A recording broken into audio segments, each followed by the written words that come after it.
మిర్యాలగూడెంలో స్థానిక దడవాయిలకు చాలా తీవ్రమైనటువంటి అన్యాయం జరుగుతున్నది. చాలా తెలంగాణ జిల్లాలో చాలా పెద్ద మార్కెట్ మిర్యాలగూడెం మార్కెట్.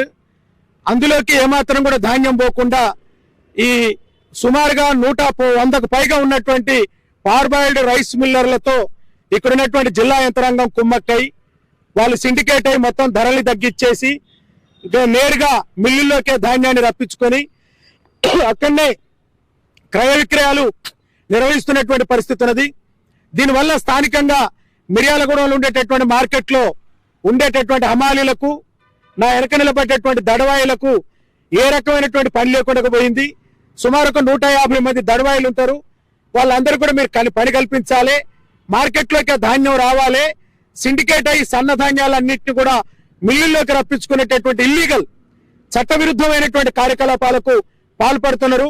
ఈ రకంగా పాల్పడితే మాత్రం ఖబర్దార్ అనేటటువంటి విషయాన్ని జిల్లా కలెక్టర్కి తెలియజేసినాం. ఇక రెండో అంశం, నల్గొండ జిల్లా యావత్ డిఆర్డిఏ నిర్వహిస్తున్నటువంటి ఐకేపీ, డిసిఓ, డిసిఎంఎస్ నిర్వహిస్తున్నటువంటి పిఎస్సిఎస్ ఆధ్వర్యంలో స్థానికంగా ఉండేటటువంటి నిర్వాహకులు, అక్కడ ఉండేటటువంటి భూస్వాములు, పెత్తందారులతో కుమ్మక్కై బీహార్కు సంబంధించినటువంటి హమాలీలను రప్పిస్తున్నారు.